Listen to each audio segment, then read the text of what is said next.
اب ایک ایسی شخصیت سے ملاقات کرے جس کی تحریر میں ذرافت کے جھونکے جو انسان کے دل میں گدگدی پیدا کرتے ہیں. ان کے طرز بیان میں شگفتگی پائی جاتی ہے، لیکن الفاظ اور واقعات کی تہ میں ایک عجیب سی درد مندی اور رقت آمیزی ملتی ہے. وہ متعدد کتابوں کے ادیب ہیں.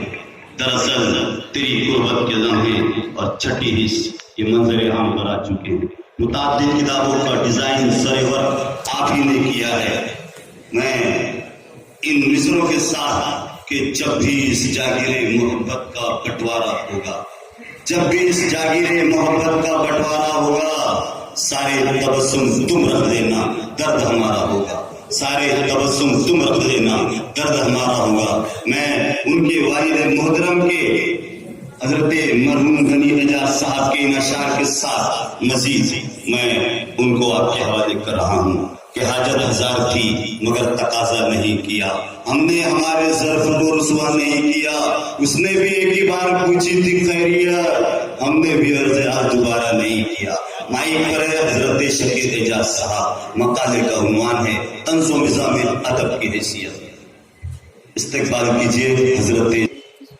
کوئی دوسروں کی خوشیوں میں شریک ہو کر خوشیاں تلاش کرنے لگا، کوئی دکھوں سے اس قدر آزردہ ہوا کہ دیوار حیات ہی پھلانگ گیا، اور کسی نے عالم روزگار کو آسان بنا لیا، جو غم ملا اسے غم جانا بنا لیا.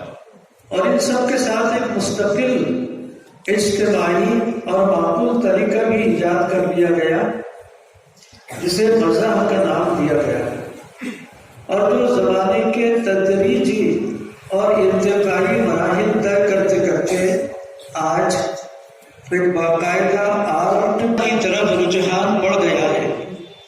آج ہم جن حالات اور ماحول سے برسر پیکار ہیں، ایسے حالات میں ہمارے لیے ہنسنے ہنسانے کے لمحات ایک ضرور، اگرچہ کیف و نشاط کے علاوہ مزہ کے اور بھی انعامات و عنایات ہیں، لیکن اس کا اصل فرض یہیں سے شروع ہوتا ہے کہ وہ روتے ہوئوں کو ہنسی فراہم کرے. آپ غور کیجئے کہ دنیا سے ہنسی اچانک غائب ہو جائے تو زندگی کیا رنگ اختیار کر لے. ایسی صورت میں یہ تصور ہمارے سامنے آتا ہے کہ زمین پر ترش روئی اور بد دماغی کا غلبہ ہو جائے اور خودکشی کے واقعات میں اضافہ ہو جائے. دنیا میں ہر بچہ سے رونے کا ہنر لے کر آتا ہے، اسے ہنسی کے قرینوں سے آشنا کرنا ہی انسانی تہذیب کا درجہ کمال ہے. دنیا میں ہر بچہ سے رونے کا ہنر لے کر آتا ہے، اسے ہنسی کے قرینوں سے آشنا کرنا ہی انسانی تہذیب کا درجہ کمال ہے. اعلیٰ ظرفی کا تقاضا یہ ہے کہ اگر آپ کے ارد گرد رونے کی سینکڑوں وجوہات موجود ہوں تب بھی دنیا کو یہی تاثر دیں کہ آپ کے پاس ہنسنے کے ہزاروں اسباب موجود ہیں. مزہ انسان کو وقتی طور پر صحیح رنج و الم کی نگری سے دور لے جاتا ہے اور اسے کائنات کے خوش رنگ چوکھٹے میں سجنے کے قابل بناتا ہے. مزاح ایک ایسی آڑ ہے جس کے سہارے تلخ سے تلخ بات نہایت سہولت سے کہی جا سکتی ہے. مسکراہٹ سے حال کا ماحول ضرور بدل سکتا ہے. یہ ہم سب کا مشاہدہ ہے کہ خوش اخلاق ڈاکٹر، ایک باظرف باپ، ایک ہسمکھ تاجر، ایک پرمزاح استاد، ایک کشادہ ظرف مبلغ اپنے ہم پیشہ وروں سے بہتر کارکردگی کا مظاہرہ کرتے ہیں اور پسند کیے جاتے ہیں. میں نے تھوڑی دیر پہلے عرض کیا تھا کہ مزاح اتنی شائستگی سے کسی کو ٹھوکر لگانا ہے کہ اسے بے عزتی بھی محسوس نہ ہو اور وہ اپنی حرکتوں سے بھی باز آ جائے. اب اسی بات کو ذہن میں رکھ کر مرحوم فیاض افسوس صاحب کے 3 قطعات سماعت فرمائیے، انہی پر میں اپنی بات ختم کرتا ہوں۔ پہلا کتاب، ان کی بے پردگی بھی پردہ ہے، سب کو ایسا ہنر نہیں آتا، میک اپ ہوتا ہے اس قدر گاڑھا، اصلی چہرہ نظر نہیں آتا۔ قطعہ نمبر 2، تحت میں گر سناؤں جان کا جنجال کہتے ہیں، ترنم سے جو پڑھتا ہوں تو سب قوال کہتے ہیں، میرے آنے سے ہوتا ہے ہر ایک محفل میں ہنگامہ، مجھے اردو ادب کی شامت اعمال کہتے ہیں۔ اب آخری بات، اس پہ میں اجازت چاہوں گا۔